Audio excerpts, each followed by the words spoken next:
what was your call to adventure? What was that moment in your life where it's just everything changed? Yeah, I think that probably a cancer diagnosis was that, because if we roll back 2020, I was diagnosed with breast cancer, middle of the pandemic. It was in the August, so times when I was kind of like loosening up a little bit, and just come back from 10B and found a lump in my breast, and then checked out it was cancer. Because I'd worked hard for a couple of years before that to get to what was, I thought, the peak of my fitness at that point. I was the fittest, the healthiest I'd ever been, and yet here was this thing trying to take it away from me. And I was massively, massively angry about it.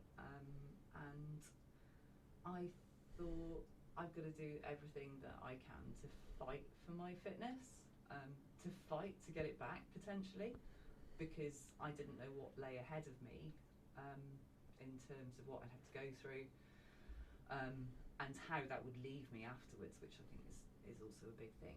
So really, it was a sort of wake-up call. Oh my God, your health and your fitness is a gift. It's a gift, and it can be taken away from you. And so now I feel that I want to explore that gift, and I want to see what I've got in me, because you don't know what's going to happen tomorrow. You don't know when that could be taken away from you. Yeah. It can all change just like that and be gone. And so I think that's why I'm so passionate about wanting to use it, not lose it, and just to see what I can do. That really is it. Yeah. So how did the cancer diagnosis affect you then? What did you have to go through with that whole journey? Yeah. So when I was initially diagnosed, it was diagnosed as a grade 1 stage 1 tumour, which it felt to be roughly about the size, somewhere between grape, a bit bigger. And they will do a biopsy that determines what type of cancer it is, and mine was what's called a hormone positive cancer. So it was it reacts to the input of things like estrogen. So it was estrogen progesterone positive and HER2 protein negative. Ordinarily, that means surgery of some sort, and then dependent on a number of factors such as your age, your menopausal status, how reactive it is to proteins and how reactive it is to estrogens, how quickly those things make it grow, determines whether or not you need chemotherapy. So I had surgery initially. I had a lumpectomy. I didn't have to have a full mastectomy. And then I had to wait about 8 weeks before I had the results about whether or not I needed to have chemotherapy. So they analyse it because of the stage and where it was. It was actually sent to America. So my nipple got sent to America. It got lost in the post in America for a number of weeks, and then turned up at, I think, at a DHL depot in Texas somewhere, which I was like, really, again, I was pretty pissed about that, because it got to go to America and I didn't. But the good news was it came back and they score you out of 100, and on the NHS, if you are 25 or over in the scoring, then it's definitely chemotherapy. If you're in the 20 to 25 bracket, it's maybe, and under that, it's up to you. And my score came back as 18, so low risk of recurrence, because they look at how likely it is that you'll get it again.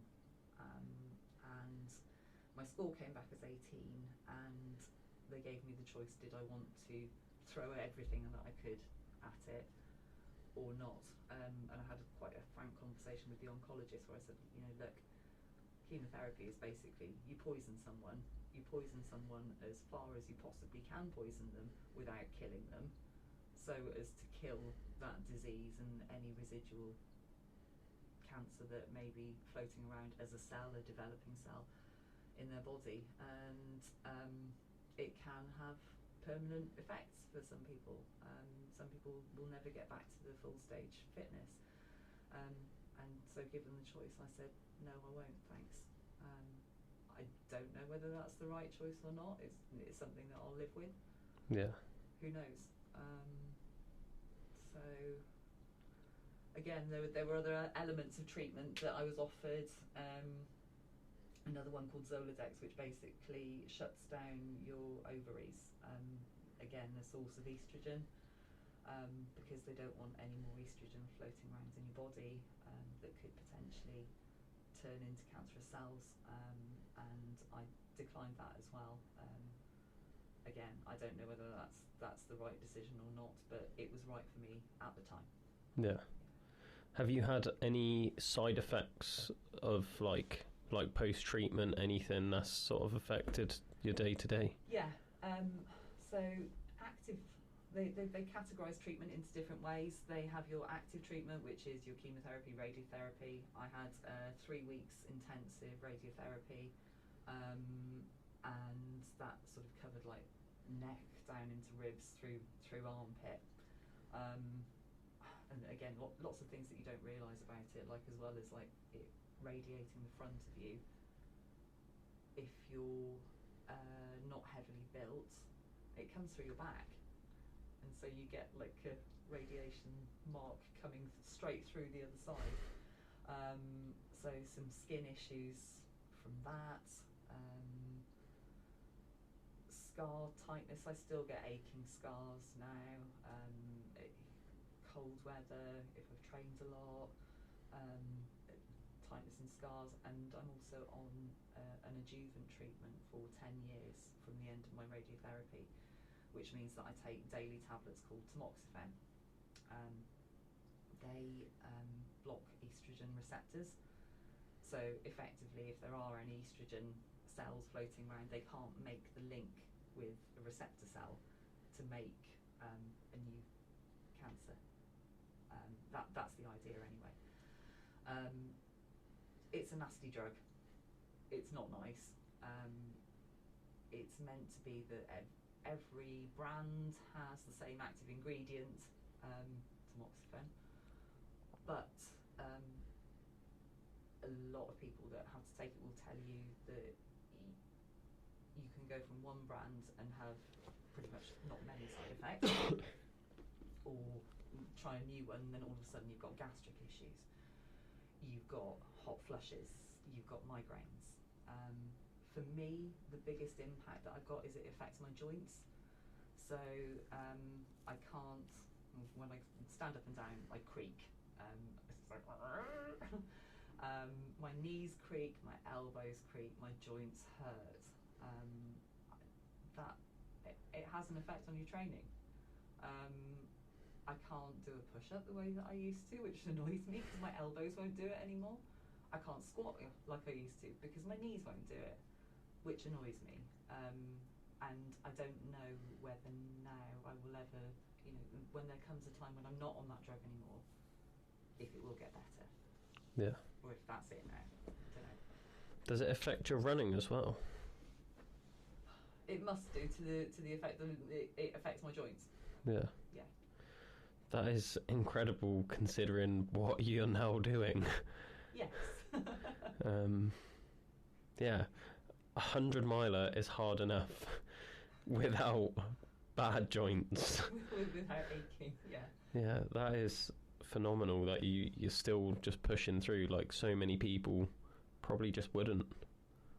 Yeah, but again, it goes back to my thought that it's an absolute gift and that you don't know when you're not going to be able to do it. I don't know what's going to happen next year. I might break an ankle or something, but yeah. For now, I can do it. Yeah. For now, I can do it, and I'm going to keep on doing it. No, fair play to you. Hats off. What was like your training and your activity level like pre-cancer diagnosis then? So So pre-cancer, I would say probably about 2018 I started to look after myself a bit more, because at that point a lot of women will talk to you about perimenopause. I was probably pretty early going into it, and I was having a lot of mental health symptoms that are associated with it. So things like anxiety, mood swings. You can go from 1 minute being like very sad, and then the next minute in an absolute rage. I had started lifting weights more, and I had picked up running. I'd signed up to do Cardiff Half Marathon to raise money at a charity place for Mind at the time. When I had done that, I then just carried on running more and more, and so we sort of got through 2019. So within the first year of running, I'd got up to marathon distance, from never having run ever before, and then so I was probably lifting weights about 4 times a week, running about 3 times a week roughly. I got up to marathon distance, and I had no desires to go any further than a marathon. I'd done Newport Marathon, that was it. And then coming into 2020, I had a stress fracture, probably because I'd done too much running, and I had accelerated too quickly without any sort of advice or structure, but just a will to go out and collect shiny things from races, which I was really enjoying. But I think at that stage it was half marathon that was my thing. I was like, right, I want to do another half marathon. I like a half marathon. The road marathon, okay, yeah, it ticked a lot of boxes, a lot of dopamine boxes, and made me very happy. But I didn't necessarily know whether I wanted to commit to the volume of training for a marathon. And now look what happened. Now you're doing ultras. And now I'm doing ultras. When did the ultras sort of come into play? At the end of the cancer treatment, at the end of active treatment. My friend Emma, who got me into running, she not only got me into running, she got me doing Couch to 5K. She signed me up as a run leader within the first 6 months, got me pulled into that. She then had said, I quite fancy doing a 50k, anybody want to do it with me? I was like, yeah, I quite fancy, I'll do that. And so I did Race to the Stones 50k, and that marked exactly 3 months after the end of my active treatment. So I'd carried on running immediately as soon as I could after surgery, and then throughout my radiotherapy I just did several blocks of 13 miles, just as a sort of like big middle finger up, to say, fuck you, I'm not letting this, I'm not having this take it away from me, I'm not doing it. So that was the first ultra, and that was kind of how I got there. Yeah. How was the experience for your first one? The first one, that was fine. It was broken mentally. It's easier to break it down into small chunks.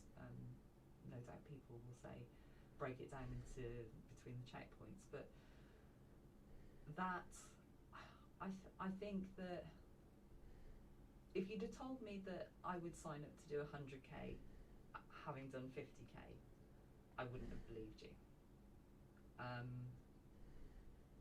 But it was fine.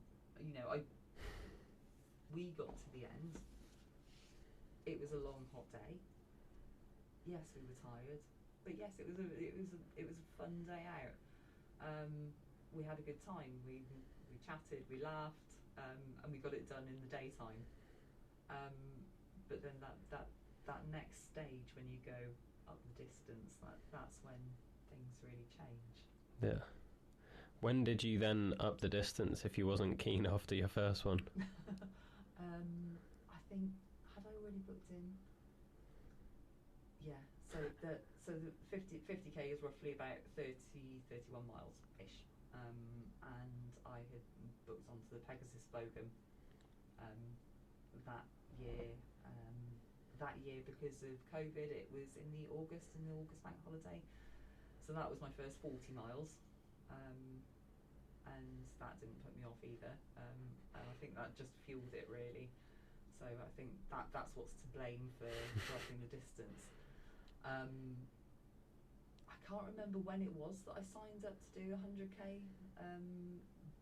The first one I did though was 2022, so that was Race to the Stones 2022. Again, there was a big group of us from She Runs Cardiff. I think there was 7 or 8 of us all together, and we decided that we would like to give it a whirl. Yeah.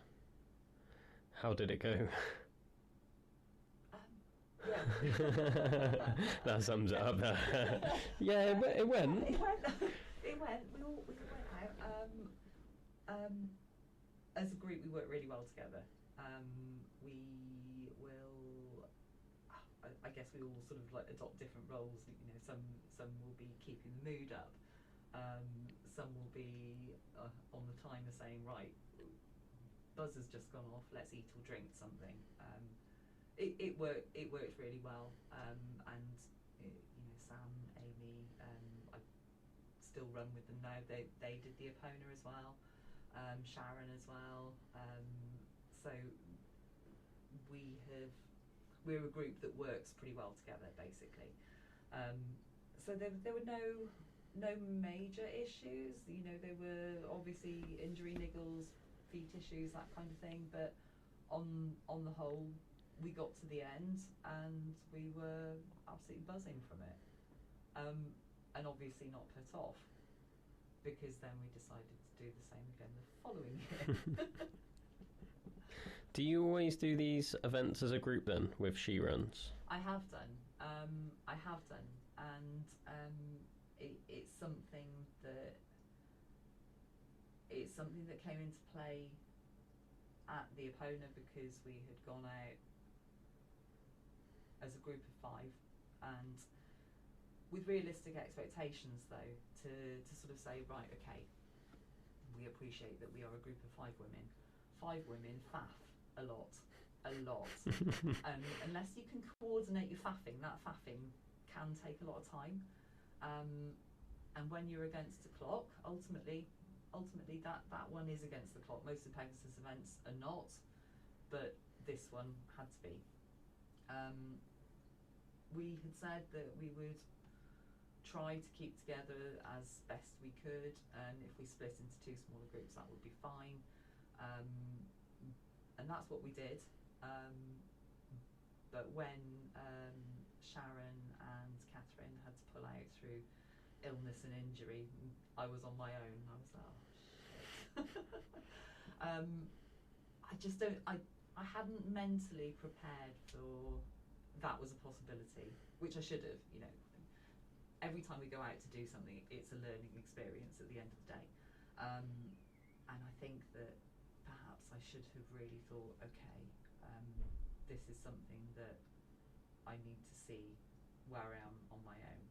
So I think my next race will be on my own, just to see what I can do for myself on my own time schedule. Yeah. Because every race that I have done, I've done it with other people, and I have tended to fit in with what they're doing. So I don't know what I can do. Yeah. For myself on my own, and I think that's what I really need to explore. Yeah. Do you have a race in mind for that? I do have one in mind. I haven't yet booked it. It's middle of September. I just need to make a decision about which distance option. What I'm going to try. But I think it's going to be a test. Yeah. Definite test. How do you find the group dynamic? Like, does it help you with your running, do you think? Or do you think it might hinder it? Very good question. I think that there were, with hindsight on Epona, there are bits that I could have run when others couldn't, and probably vice versa. So I think in terms of putting that together, there are different races that we all could have had, and that works both ways, I think. Yeah. I would like to see what I can do on my own though, on my own time scale, to my own pace, because I think unless you are out there actually doing it, you don't know, do you? Yeah. You don't know what the untapped level is. See, I've never really run with anyone. I did a run club, but that was me organising it, and I was like, we're going to the slowest person's pace, and it's an easy run for me. So you have always gone to your own tune. Yeah.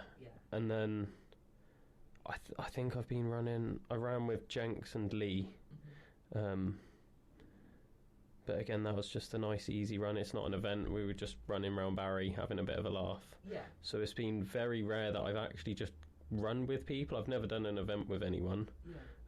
I've always just signed up to events and not known anyone there, and just turned up and been like, "Oh, I'll just run." Yeah. So I'm really interested into, like, especially on an ultra, how a group dynamic could work. Yeah. I think we all sort of we fit into different roles, and we fall into those at any given time. Someone will be the mood lifter, a bit of comedy banter, bit of humour, someone bring the music, someone else with the snacks, someone else with the sweets, that kind of thing. It does turn into a bit of like a day trip. It's like a rolling picnic that goes on for a very long time. And again, I've had people ask, what do you talk about for 9 hours? It's like, everything. We can talk all day long, Yeah. That's the thing with ultras, is you get into literally everything you can imagine, from something that's like really serious, like some deep-seated trauma, all the way to like my trauma yeah. And then it will go all the way to just like the most random topics as well. There's like no in between. You're just either end of the scale. It's either dead serious or just a massive joke. Yeah. And there are the times of just silence where everybody is struggling, but mostly we're okay with one another, that we can sit with each other's silence, as it were, and just continue and know it's okay not to feel the pressure of having to speak. Yeah. What would you say your role is then? What role do you just assume when you're in a group? I think that I am the come on chaps. So we have the bits where we'll be undoubtedly walking, because you do hit points where you struggle. Ultras are a lot of walking at the end of the day. Every uphill is like, right, okay, we're having a walk now, but it's the getting back going again. So I think that I am the sort of gear upper, I think. I'm not the navigator. Navigationally challenged, that's my thing. That must have been quite a challenge then, when you was then left on your own. Yeah, fortunately, that it was on a section that I had recce'd. We had recce'd it before. So I don't know how I would fare in a race where I haven't recce'd the course. May find out very soon. Yeah, that'll be an interesting learning curve there. Yeah, definitely. Most of the section so it was a 17-mile block that I was on my own, and it was going out of Crickhowell, up Table Mountain and across Weinbach, and then down what I call the Dead Christmas Tree Farm, where Christmas trees go to die. Unless you've been there to see it, it will make no sense. But if you see it, you'll go, oh yeah, right, okay. When I had, it was only the sort of bottom section coming down the fire road there that I hadn't done, and so I was doing that section for the first time on my own. There was a weird bit at the bottom, and I think that most people that did the Epona would say, yeah, that was a little bit confusing, and I think the directional arrow had just sort of like tucked slightly away, and it wasn't clear if you actually had to go through a tree to get a fallen tree. And we're like, oh, right, okay. So some people went, depending on their size, so depending on height, some people went under it. I was too big to go under it. Some people went over it. There was no chance I was getting over that. I'm not that agile. And so I decided that I was going to try and sort of like go through it and lift it up. And so I lifted up this tree and sort of got underneath it. And so then I've got this tree on my back. And I'm thinking, oh, this cannot be right. This can't be right. And so I did eventually then reroute myself, came back. But hearing other people, they did the same. They also missed the footbridge and thought that you had to sort of like go across another fallen tree across the stream that looked like a balance beam. But it was ridiculous because I got into the checkpoint and I had like bits of tree stuck in my head. And I was like, yeah, I've just been through the tree. Did anyone else go through the tree? Yeah, ultras are difficult to navigate. I can only imagine what it's like on a 100-miler because I've done 50Ks and that's enough for me. Yeah. I mean, you know, there are the bigger events are really like well marked, but I think once you get to the smaller local ones, there's only so much that can be done in terms of navigation and marking that isn't on a GPX file that you can take on your watch or your phone or OS Maps or whatever. Yeah. And sometimes you don't always have any phone signal, so it needs to be something that's available offline. So you need to be able to read where you are as well. That's my problem. Trying to figure out where you are. Yeah. And particularly when you're tired as well, you're not thinking right. Your mind is playing tricks on you. That by then I was hallucinating through lack of sleep. I kept seeing in my peripheral vision, I thought that there were low-hanging branches, and every time I looked up, they weren't there. So I'd be concentrating, thinking, don't fall over your feet because you're tired. So eyes kind of half to the ground and looking what's ahead underfoot. But then just catching and kind of like half ducking all the time. And also seeing faces in the lichen on the rocks. So like smiley faces, that was weird. Yeah. I can imagine. I've had like one hallucination doing the 3 peaks, and that was just I like walked past a rock and I thought there was someone sitting there, and I just went, and then I double took because I was going to see if they were all right, and I looked, I was like, there's no one there. That is just a rock. I had similar going into the second night. Because as sort of dusk fell, rocks looked like people that were sort of huddled in a cloak. That's what it looked like, and that was a little bit creepy. I can't imagine as creepy as the faces. I don't know. The faces were very non-threatening. Okay. They weren't aggressive. Well, I think some people had some like real nasty ones, but I think that I will take smiley face hallucination if that's the way it's going to go. Yeah, there's definitely worse things to hallucinate.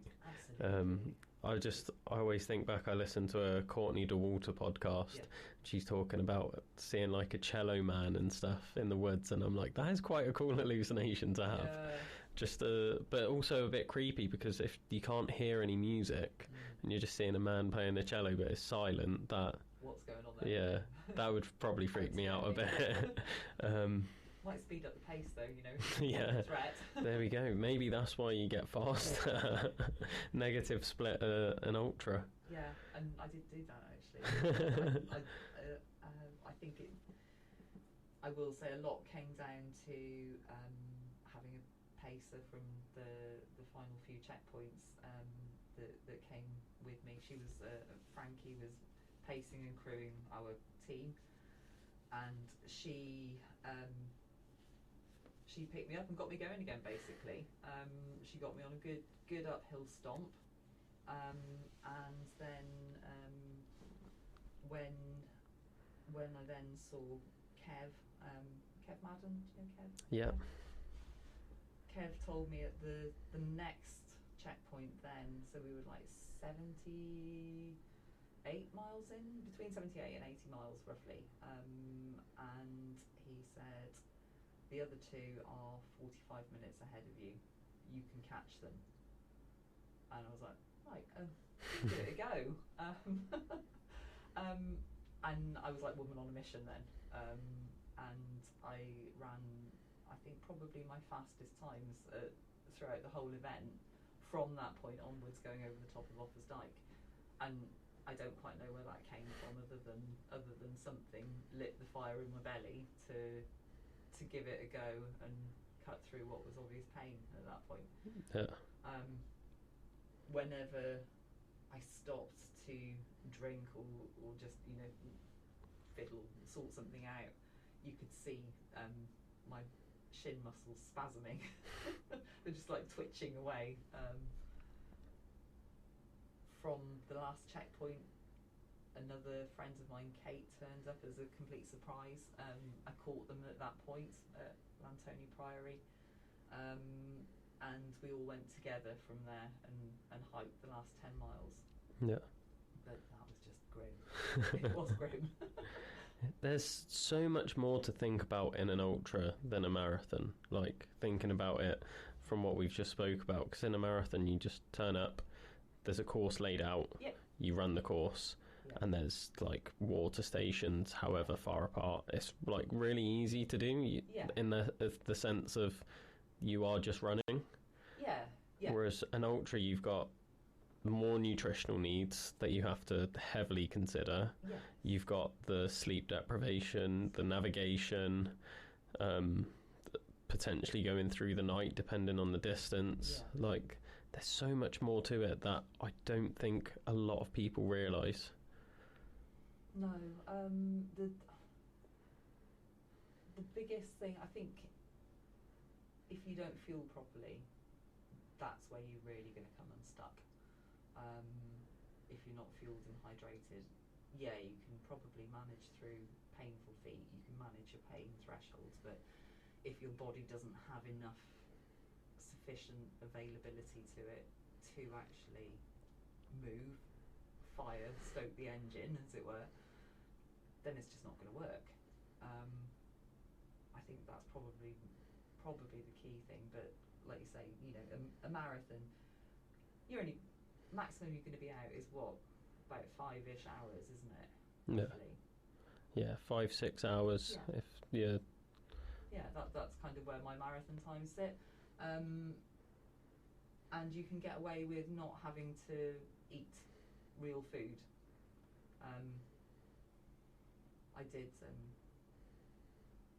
get a bag of Walkers during one Manchester Marathon because I was getting cramps, so I was like, quick, what do I do for salt quickly? And it was nipping Sainsbury's on the course and grab some crisps. But generally speaking, that you can do a marathon without having to take a full picnic or go to an aid station and get a full meal, as it were. Yeah. My first ultra I did, I was massively underprepared. Yeah. Never run a marathon. I did like the Cardiff half a few weeks before, and I was like, yeah, that's enough training, I'll do a half marathon. And I turned up, it was a OTT marathon, ultra. So it's awful conditions as is, like it's start of November in Wales, going over Penyvan, and I remember I was nervous the morning of, so I didn't bother eating. Ran to it was the second checkpoint, I think it was like 6 miles in, and I was like, I'll just have like a handful of jelly babies, because that's what was at the checkpoint. I was like, I'll just have that. And then I didn't eat for the rest of the event, and like I didn't drink, like that was it. I was just like, yeah. And it got to the point where, like you're saying, like your body's just like, I've got nothing. And no matter what I wanted to do physically, it didn't help that I tore my hip flexor as well because I was undertrained. But no matter how hard I wanted to push, I just couldn't. And I remember the last, it must have been like 400 metres coming up to Cath Castle, and it's an uphill, and that's where the finish was, and everyone's there like cheering me on, being like, come on, you gotta go quicker, because I was coming close to the cut-off time, and I was there like, oh, I want to really push now, and I tried, and my body was just like, no, you literally can't go any faster. Luckily I did make the cut-off time by less than a minute, so yeah, because everyone was just there like, you're not going to make the cut-off, like, you got to go faster, and I was like, I literally can't go any faster. I'm dragging myself. Oh my God. Yeah, that was an awful experience. Yeah, well, your body was probably eating itself at that point, wasn't it? Yeah. Because it you know, once you've gone through your glycogen stores, what goes next? Yeah. It goes to fat, and then it goes to muscle, doesn't it? So you're going through that, and each process being harder than the last. Yeah, and I remember afterwards as well, there's like, they've got the usual like cakes and things like that to finish, and I was like, I can't eat, like I it's past that point now, like I just cannot eat. Had to get home. I got home, didn't have any dinner, and I was like, I'm going to bed. Yeah, that was a horrible decision, but learn from it. Yeah, well, kind of. I did that ultra is the only ultra I've done as of yet, like organised ultra. Yeah. So I went back last year and did it, and I was like, right, I am gonna eat, and I was just eating whatever was at the checkpoints. I didn't really have much that wasn't at a checkpoint, but I was like, I'm gonna eat every checkpoint. But I had never planned my nutrition, so I was like, I'll turn up, oh, there's some crisps there, or there's some rice cakes or bananas, and I was just like, I'll just have whatever there. Yeah. And that's not enough. No, I think Epona is the first sort of time that I've paid proper attention to what I need to be putting in terms of calories. Yeah. Between each stage, between each checkpoint. I've still got leftover. I didn't eat it all, but I certainly had bagged up calories between the different checkpoints, and then on top of that was topping up from whatever was available as well. Because again, you don't know what's going to happen. You might end up, you could fall over or something. You know, you might end up a bit stuck. You need to carry that with you. And that goes for emergency kit as well. You know, you see some people who will say, "Oh, is it really mandatory? Do we have to take this?" And anyone who is thinking about doing anything, yes, it is. It really is. It's necessary. It's for your own protection, and it will help you when you are stuck. As it's something that I've learned the hard way. When we went as a group to Race to the King, we got caught in lightning storms. It was sort of mid-June, very humid, and there were torrential rain showers, and also thunderstorms as well at the same time. And none of us had really proper taped seam waterproofs, which is what we should have had. And so we all ended up absolutely drenched, soaked to the skin. Then when we eventually got to a checkpoint, the checkpoint had been closed because it was all sort of marquees with metal frames. And so because it was the eye of the storm, they were concerned about lightning strikes onto the metal frame tents. And we got pulled off into a barn, and there were about 12 of us in a barn. I think it was a barn. It was just some sort of outbuilding with no covered doors, and we were absolutely freezing. There was a 1 bar heater between everyone, and we were sat there huddled in foil blankets. So you know, it's when somebody says you need a waterproof, you need a full blanket, you really do, and I take those everywhere now. Even if I'm just going out on Saturday daytime, that kit stays in my pack now. Yeah, it's crucial. Otherwise, it wouldn't be on there. No. Like, no. There's a reason why it's mandatory kit. Yeah. I was definitely more on my first ultra. I was more in the mindset of, you don't really need anything. Yeah.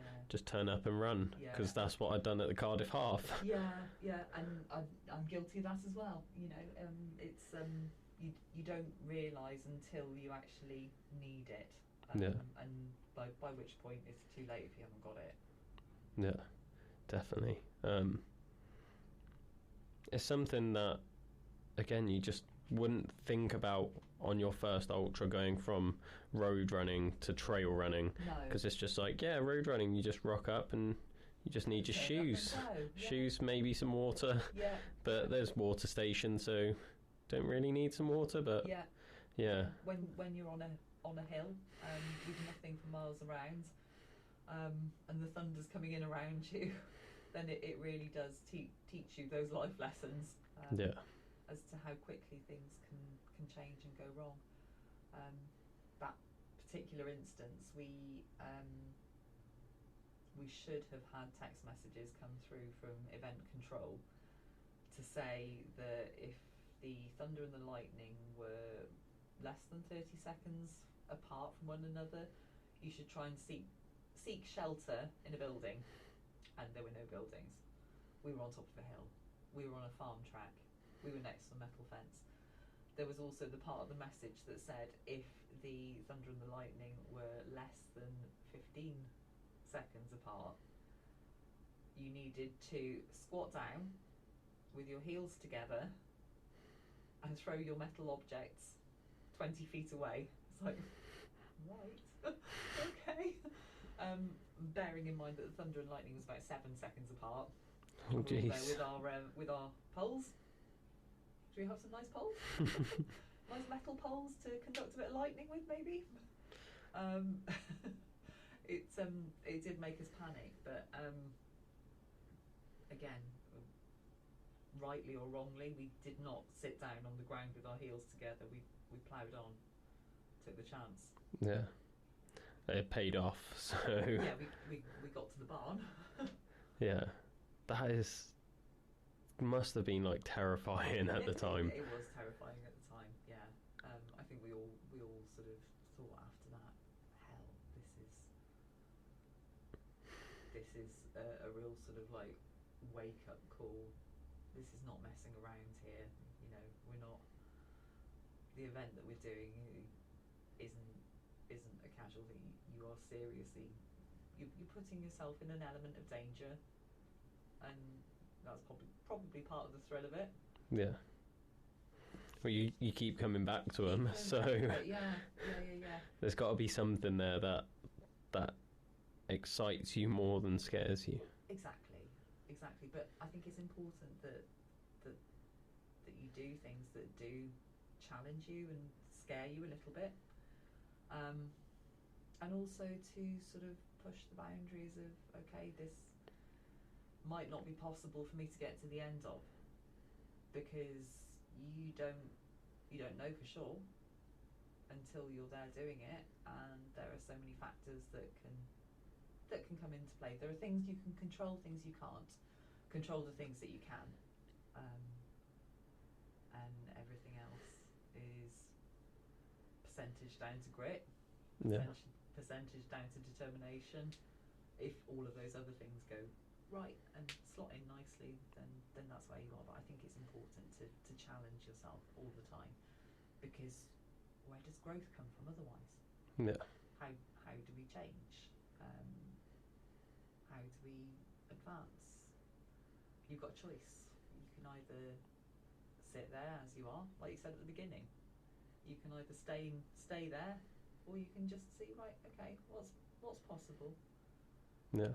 And I think you can tell the people that have got that curiosity, because you can see it in their eyes, can't you? You know that. when they're talking about a challenge, and it's always the ones where it's like no one knows if they can do it or not. So when I was talking to Jenks before he did Epona about the 100 miles, there wasn't like a terror in his eyes. It wasn't something that's overwhelming him. No. It was something that you could see a spark of like, oh, this is scary. Yeah. So you definitely can see it in them. It's a yes, this is scary, but yes, I know that I can if all of the things go right. Yeah. And I think a level of acceptance that there might be some things that just can't be controlled, and it may not happen on the day. I think that happens in any sport, doesn't it? Yeah. Do you think that those sorts of qualities in people that are excited rather than scared to do these things, do you think that's something that they're born with rather than something they've sort of grown up around? Like, what is the difference between those people that do and just don't ever do? I don't know. That's really tough, because I never had that ambition to go out and do this kind of thing. I had like this sort of like big gap of about 20 years where I did zero sport or exercise for all of that time. So I don't think it's something that... Is it something you're born with? Is it your character that defines your will to do something? It might be. That might be something that's always in you. The grit, the determination, those aspects. Physical ability can be trained, right? Yeah. You can change that. You can change your mindset to an extent as well. Again, I think that there were periods of time where I was very much a sort of negative Nancy, and didn't think I could, didn't think I had those things in me. But again, a mindset change, like I said, changing to the attitude of, yes, let's give it a go, rather than being indecisive about something and never doing anything. Yeah. But I think a lot of it's in the mind. I've been really like contemplating this whole idea a lot recently, because when I started Adventure Athletes, it started as pretty much just a podcast. Yeah. So I started off by talking to people like yourself who have gone out and pushed themselves and have clearly got those qualities of, this is exciting. And I talked to them and they're all like, oh no, I'm a normal person. And in my head that makes sense. It's like, well, yeah, like we're all people, but what's given you that desire, that drive to do this thing? Yeah. But now that I'm doing more of like general population, like personal training and stuff as well now, and I've got clients that I'm working with and they're like, I've got no desire to do that. I'm now thinking like, is there a difference, or are they just not at the point where they've pushed themselves hard enough to get excited by that? Maybe. Or is it something that they will just never have? Yeah. And I'm trying to figure it out and I just can't. You can't at the moment. No. Yeah. So it'll be interesting to see, because I've got one person who came to me specifically for big challenges. She was like, I want to climb Kilimanjaro. Right. So I was like, okay, we'll do 3 peaks as a test run. Yeah. We've done that now. And then it's like, okay, what's next? And it's like, you are challenge driven. You want that. Yeah. You want what you hear about on my podcast. Yeah. Whereas other people are just like, no, I want to lose a bit of weight. And I'm like, okay, but why do you want to lose weight? Like, what's it for? What's the purpose? Where's the challenge? Because we can lose weight, that's fine. But what's after that? What's the driver here? Yeah. So it's interesting to talk to people about, I think. A concept that we've had, and again, a lot between the women that run ultras, is that we forget that because we are surrounded by people who are all doing big things, big challenges, epic things, we forget that not everybody does it. Yeah. And so you kind of assume that the rest of the population is going to be as excited about it, as enthusiastic, that when you say, I'm going out to do 8 hours training tomorrow, that they're not going to like go and think that you are absolutely bonkers. But we are surrounded in a community of people that all do that, and we forget that it's not normal. I've been referring to it as like a positive echo chamber, because you always hear about like the negative echo chamber, like you're stuck in your political views because of the people around you, and that's how like social media algorithms work and everything. But then from doing this podcast, like I'm surrounded by people that run like the amount of people that I know that have run 100-miler. A marathon just seems like something that everyone does. And then you talk to like more, I don't want to say regular people, but like people that don't run ultras, people that haven't found their calling yet. Yeah, and then I'm just like, oh, running marathons isn't an ordinary everyday thing. That's still like 1% of the population have run a marathon. I just happen to be surrounded by people that run hundreds of miles instead. And I think that there is a community there that is drawn to one another because of it, isn't there? Yeah. That do these sort of crazy things and pick up crazy challenges and just to see what's in you. Yeah, I do definitely feel like an imposter in this community because I haven't really done anything noteworthy in like ultras and stuff. I've just had lots of people that I now consider like really close friends on the podcast, and I'm like, oh yeah, like I just know everyone in the community now, and people are starting to recognise me, and I'm like, I haven't done anything, I just sit and talk. So, but it's nice to be like part of it still. It does make me want to do bigger things though. I enjoy what I do, and I know that I can't go out there and sign up to every ultra event because I'm a back of the pack runner. I'm not a fast runner. Stubborn, really stubborn, and stubbornness knows no end. So if there is no end to the time in which I can take, then that's fine. I will get there. But yeah, I think that understanding the sort of the nature of people, isn't it? And all of those people that have sort of grown together as a community, isn't it? Yeah. It's incredible to see and like feel a part of. It's just the ultra running community in South Wales is like second to none in my opinion. Like everyone knows everyone, they're all so supportive and just go into these events.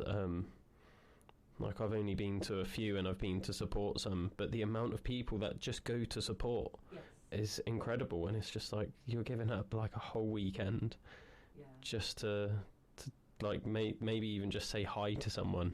I did some of that yesterday. I didn't do the Edinburgh yesterday, but I did go out to one of the checkpoints and helped out for a while at one of the checkpoints, and then went down to the finish line and helped out there as well. And again, just to go and say hi to some people and say well done you. Yeah. Well done, good job. That was tough yesterday. People had a tough time. Yeah. I've seen so many. This again, I now know like loads of people that have done the Edam, and I was just like looking on my Facebook, on my Instagram, and I was like, oh, I didn't know they were doing that yesterday. And I'm just like, I know at least like 12 people that entered. And I was just like, why do I know these people? I just feel completely out of my depth with it, but it's amazing to see. 10% of the entire field. Yeah. And it's all from this podcast. Without this podcast, I wouldn't know any of them. It's mad how quickly like things can change. Like we said, I've only been doing this a year, and now I know like 10% of people that entered the Edam. Yeah. It's a huge number. I don't know what I want to do next. I don't know whether I want to try to train stronger to become more efficient, or I don't know whether I want to go further. I don't know. Has the wild horse not piqued your interest? I don't know. Okay. I don't know. It's a big training commitment. Yeah. It's a big training commitment, and it's a long way. It's a really long way. I don't know. There's something like in-betweeny. There's an in-betweeny one. There's just not really that many in-betweens. Like after 100 miles, it's like, okay, now it's logical to do 200, yeah. And it's just, in anything else, that wouldn't make any sense. No. You wouldn't just be like, oh, I've like squatted 100 kilos. Next one, I'll do 200. Just random. Yeah. I don't know. I genuinely don't know. I don't know whether I've got that sort of resilience in me. Although I have, in my mind, I've gone, right, okay, so you're allowed to have this much sleep, and this is how I felt better in the Epona was for sleep, and so that would be okay. But I couldn't do it on my current feet, couldn't do it on my current shoes. I think there's a quest to find the perfect shoes. Yeah. I haven't found it. So the choice would either be longer or faster. More efficient at the distance. Yeah. Would that distance be 100 miler again, or would you like pull it back down to 50 k's, 50 miles? I would like to do 100 miles again. Yeah. People said afterwards, you know, would you do it again? I'm like, yeah, I'll do it again. Without hesitation. I can honestly say yes, I would definitely do it again. I haven't signed up for next year. It's sold out now anyway. So, it's the route in reverse. Yeah. Next year, I've done it. So I don't know. There's part of my curiosity that says have another go, but then it might not go as well. It could go worse. Might not finish. Yeah. Have you ever DNF'd as of yet? I did. I had one DNF on a local marathon to Cardiff, and it was the Ridge Runners Radder and Morganstown Trail Marathon. That's meant to be quite hard, isn't it? It is quite hard.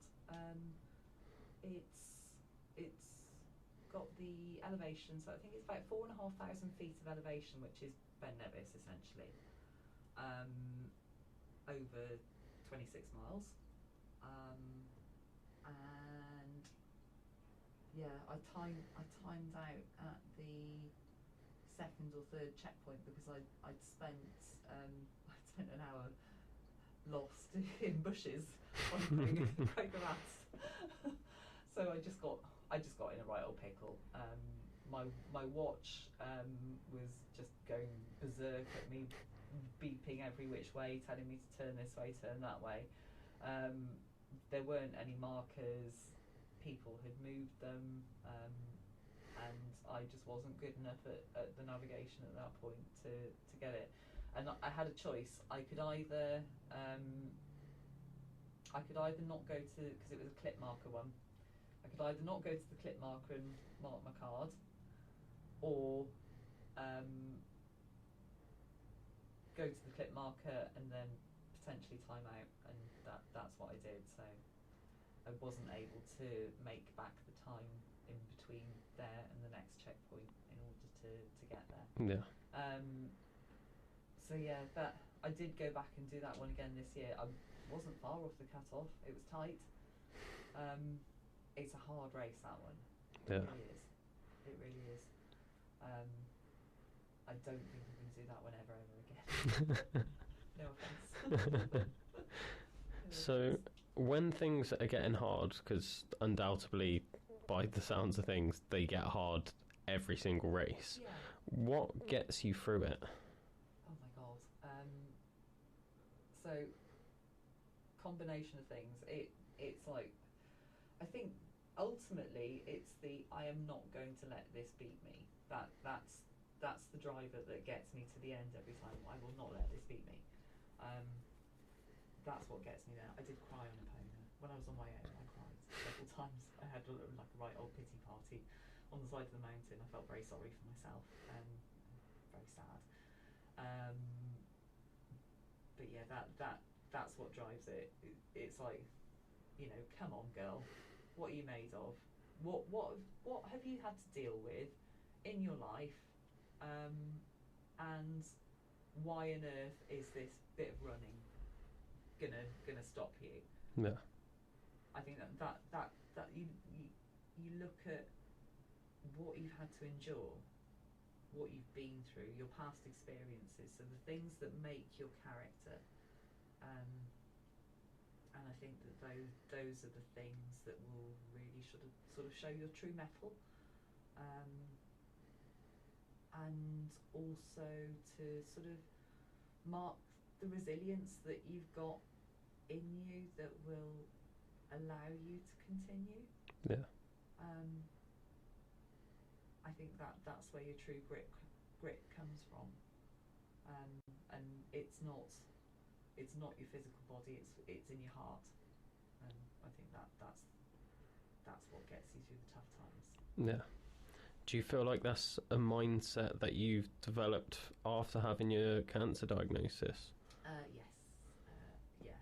More so than anything. I think going through the cancer diagnosis, I had to do a lot of work on my self-belief.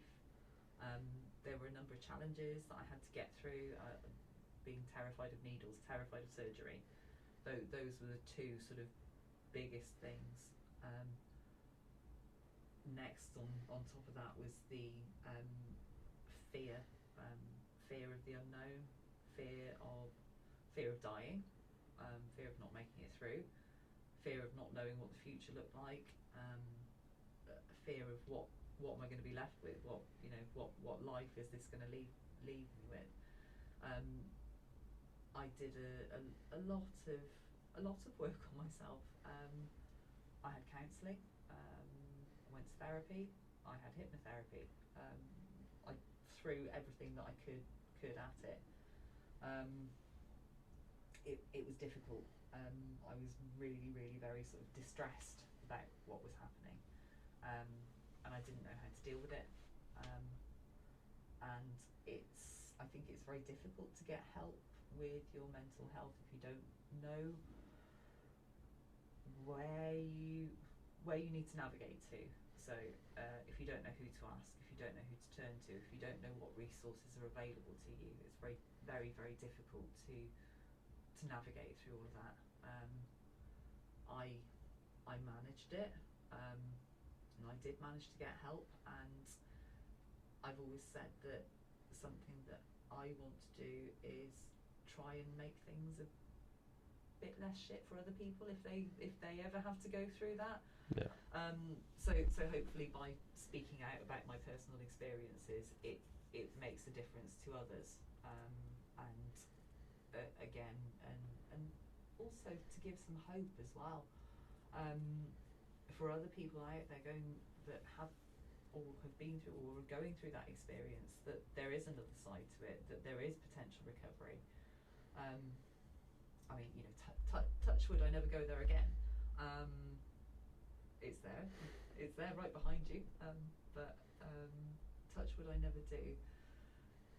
But if I did, I've got all of these resources that are now available to me.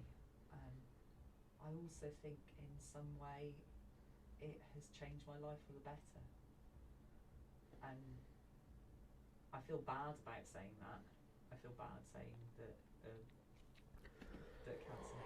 cancer somehow made things better. But the life I was living before was not a fulfilled one. And I don't know, again, sort of coming back to what drives people and what makes that difference. Is it that threat system of things could be taken away, things could change at any one time? Is it that drives and says, right, okay, let's see? Yeah. I think it just brings to mind a quote that I've heard many times on Instagram, and that's, you've got two lives. The first is when you're born, the second is when you realise you've only got one. And that first life scare is what just kicks you into gear, and it's like, oh shit, this is a limited experience. It's not a rehearsal. Yeah. It's not a rehearsal. Yeah, we don't get multiple goes at this life. This is it. It's not a rehearsal at all. You've got to just go out there and grab what you can when you can. Yeah. And if you don't try, you'll never know. That's it. I think that's a good point to start wrapping up the podcast. So with that in mind, with my last question, being, if you could set the listeners one challenge for this week, what would it be? To do something that scares you slightly, whether that is exploring something emotionally, whether it's exploring something that is more challenging physically than you might have tried in the past. I think that challenge and change is really good for us, and just see where your boundaries are. Just dip your toe in the water, have a go. You might do 100-miler and think, I could do more than this. So you never know. Put yourself out there. Yeah, absolutely. Amazing. Well, thank you for your time. Thank you for coming on. If people want to follow your journey, see what you end up doing next, where can they find you? I'm on Instagram as @Cath_Thompson. Very original name. I just really couldn't be bothered to think of anything else. No, it's simple, easy to find. That's exactly what you want. Well, thank you again, and I look forward to seeing what comes next. Thanks for inviting me.